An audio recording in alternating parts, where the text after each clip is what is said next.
Hello, my name is Butterfly, and I'm a storyteller, a teller of tales, a weaver of dreams. And today, I'd like to tell you a story about Jack. Now, the Jacktails, they're kind of famous up here in the mountains. Lots of folks, though, they say they never heard of any Jacktails, but I bet you have. You ever heard the story of Jack and the Giant? Well, that's a Jacktail, but up here in the mountains, there's a whole bunch of Jacktails. And today, I'm going to tell you one called Jack and the Robbers.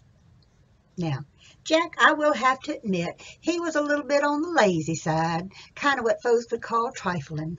One morning, his daddy told him he wanted to go out to the woodpile, and he wanted him to chop wood because his mama, she was needing some wood for the fireplace. Well, Jack, he went out there, and that woodpile, it was over there next to an old oak tree.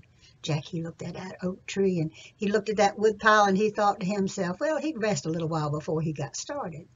He sat up underneath that old oak tree and crossed his legs, laid back like that. Pretty soon, he was snoring away, sound asleep.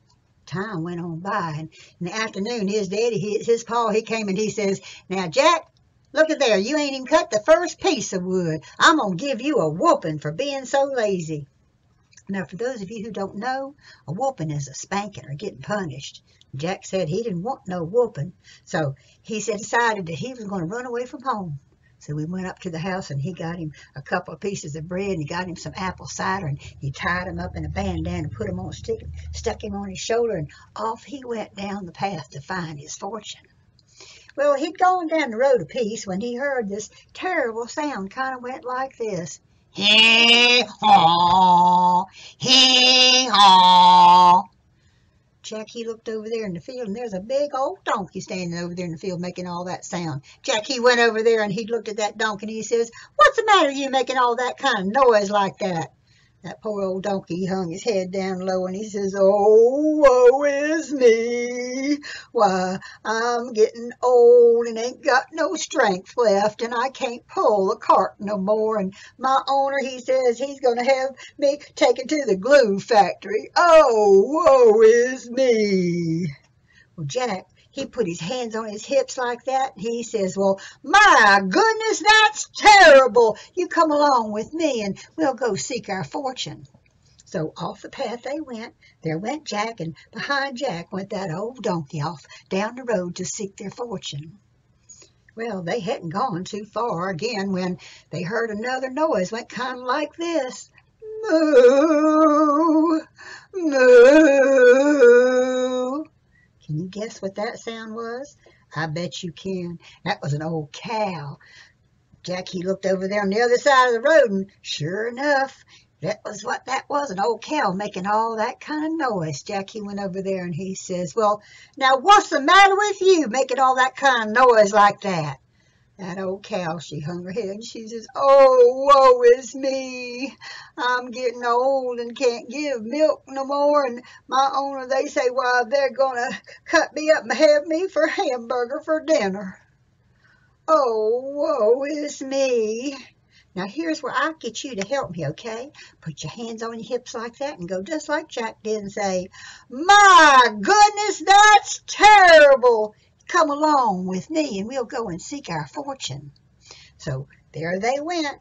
There was Jack. Behind Jack was that old donkey. And behind that old donkey was that old cow. And off they went down the road to find their fortune. Well, you know what? They hadn't gone too terrible far again when all of a sudden Jack heard another noise. Kind of went like this. "Ho, ho, ho, ho! Ho, ho, ho, ho!" Bet you know what that noise was caused by. What was causing that noise too? Why, it was an old hound dog. Kind of had a face kind of like that, hung down, and he was over there by the road. Jack, he goes over to him and he says, "Now, my goodness, what's the matter with you making all that kind of noise?" That old hound dog, why, his ears hanging low, and he says, "Oh, woe is me. Why, I'm getting old, and I can't chase possums and raccoons no more, and my owner says they're going to get rid of me. Oh, whoa." Jack, now remember, this is where you get to help me again. Put his hands on his hips like that and says, "Well, my goodness, that's terrible. You come along with me, and we'll go and seek our fortune." Well, off they went. There was Jack. Behind Jack, there was the donkey, and behind the donkey was, you remember it was the cow, and behind the cow was, now there wasn't nothing behind the cow, because you know what, that old hound dog, his feet had gotten mighty sore they had, and he was kind of old, you know, and he decided he could jump up on top of that cow, and he could take himself a ride, and so there they all went down the road to find their fortune. Well, you know what, they hadn't gone very far again when they heard another noise, kind of went like this. Meow, meow, meow. I know you know what that sound was, right? Yep, it was a cat. Well, it was over there by the field, and Jackie goes over there and he says, well, my goodness, what in the world's wrong with you making all that kind of racket like that? That old cat says, she's kind of washing her face a little bit at the same time. She says, oh, woe is me. Why, my goodness, my owner says I'm getting too old to chase mice and rats anymore. And my owner, why, the farmer's wife, she says she's going to take me, put me in a sunny cat and a gunny sack, and she's going to throw me in the river. Oh, woe is me. Well, Jack, remember what? You're helping me now, remember? Put his hands on his hips like that and said, well, my goodness, that's terrible. Come along with me and we'll go seek our fortune. They were a sight, I'm telling you. Going down that road was Jack, and behind Jack there was the donkey, and behind the donkey was the cow, behind the cow. No, nothing behind the cow, because the dog was up on top of the cow. Remember over jaws like that? Dog was up on top of the cow. And that cat, she thought that dog had a pretty good idea, so she jumped up on top of that cow too. Off they went to seek their fortune. Well, they got a bit this time, and they finally heard another noise. Kind of went like this.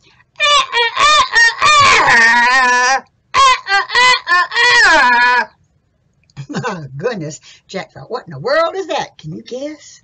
Well, you guessed right. It was a rooster. He was sitting on the fence over there that way.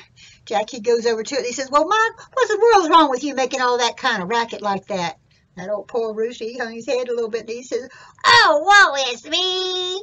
Why, I'm oversleeping. I ain't catching the sunrise, and I ain't crowing on time and waking my folks up. And why, the farmer, he says that they're going to cut me up and have me for chicken and dumplings come Sunday evening. Oh, woe is me. Jack, remember what? Put his hands on his hips like that and says, well, my goodness, that's terrible. Come along with me, and we'll go seek our fortune.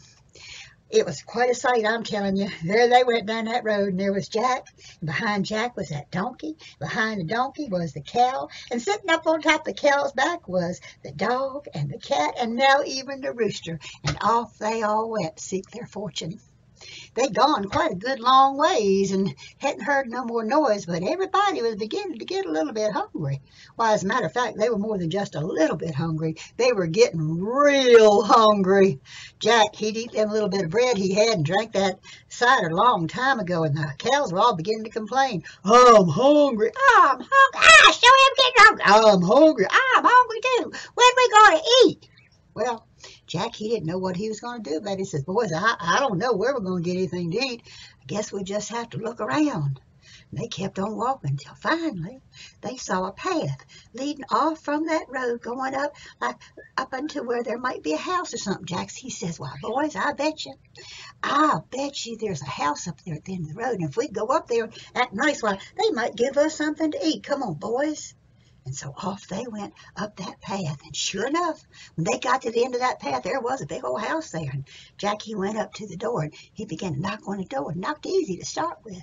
Didn't nobody come. And then he knocked a little harder, and still didn't nobody hit him. Well, last time he knocked real hard, and this time the door kind of opened up all by itself. And Jack, he looked inside. My goodness, he was so surprised, because when he looked over there in that one corner, why, you wouldn't believe it, but there was a ham and some potatoes and all kinds of things to eat good, you know. And then he looked over on the other side, and why, there was crystal chandeliers, silver things, and gold stuff, and there was a chest. And he looked inside the chest, and oh, he was so surprised you can't believe it. Why, there was all kinds of money and jewels, gold and silver and stuff. Why, there was all kinds of treasures in that house. And Jack, he looks around and he says, boys, you know what? I think this is the robber's house. You know all them folks been being robbed lately? Why, I bet you this is where the robbers hang out. And you know what? Boys, if it is, they're going to be coming back, and we're going to have to do something about it. He thought, well, what in the world are we going to be able to do? And he thought some more, and he thought some more, and then he got him an idea. And he said, boys, you know what? We all work together. Why, we'll take care of that. We'll take care of them robbers. We will. He went to the cat and he says, now listen, cat, see that fireplace over there? There ain't no more fire and it ain't no more hot embers. I want you to climb back in there in that fireplace, and I want you to look out. If you see somebody coming, I want you to jump out and I want you to scratch them as hard as you can, okay? Cat says, yeah, I can do that. Well, then he goes to the dog and he says, now dog, this is what I want you to do. I want you to get behind that sofa, and anybody comes, well, I want you to jump out there and I want you to bite them as hard as you can, okay? Dog says, okay, I can do that. Then he goes to the donkey and he says, now donkey, listen, I want you to get on the porch. If anybody comes to that porch, why, I want you to take your back legs and I want you to kick them as hard as you possibly can. Knock them way over there in the field, okay? Donkey says, okay, I can do that. Then he goes to the cow and he says, now cow, listen. If anybody gets knocked over there in that field, I want you to take them horns of yours, those sharp horns, and I want you to take them like that. Give him a great big huge head as hard as you can, and fly him off over there into the field, okay? And the cow said, okay, I can do that. And then he went to the rooster. He says, now rooster, this is an important thing I want you to do. I want you to get up on the roof, and if you see somebody coming or going, I want you to crow and let us know, okay? And the rooster says, okay, I can do that. And everybody got in place, and it got dark. Sure enough, when it got good and dark, coming up the path was them robbers. Well, the path was a pretty good long path, and the head of the robbers, he said to one of them robber fellas, he says, now listen, I'm getting hungry and I'm tired. I want you to go up to that house first and get that fire started so we can get us some dinner cooked real quick, okay? And the robber says, okay, he'd do that. Lickety-split, he went running up there to that house. Well, when he got up there, I told you it was dark as it could be, and everything was quiet. That robber, he went inside that house, and he looked where that fireplace was, and it looked like there was two bright red embers shining in that fireplace. Well, he thought to himself that there was some embers, and he decided he'd get down there and he'd blow in that fireplace and get them embers glowing and get that fire going. And he got down there in that fireplace and he began to blow. And when he did, he blew ashes in that cat's eyes, made that cat come running out from that fireplace. Grabbed a hold of him, scratched him as hard as she could. That robber yelled, and he backed up, and when he did, he got over there by the sofa. When he got over there by that sofa, that dog come running out there and get bite, and bit him all over his legs. And that robber went, and he went to the porch. And when he got to the porch, you remember was out there on that porch? That donkey was out there on that porch. That donkey took his back legs, and he gave him such a kick. Why, that robber went over, tipped over and over into the field. When he got there, that cow with those sharp horns got a hold of him, went like that. Give him a fight.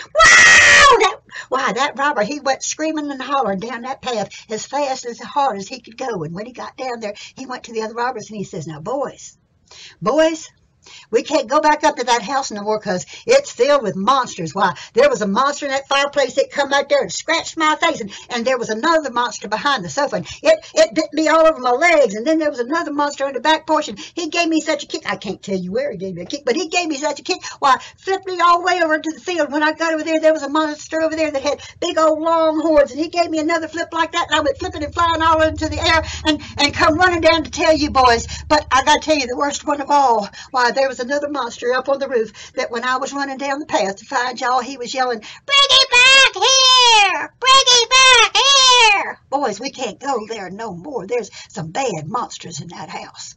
And all them robbers, why, they got scared and they all run away as fast as they could.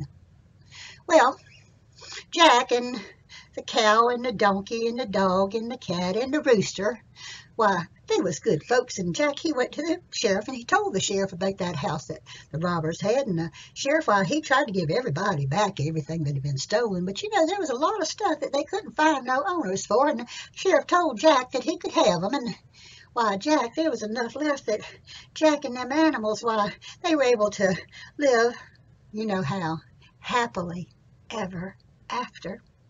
And that's the end of that story. Hope you enjoyed it. See you next time. Bye.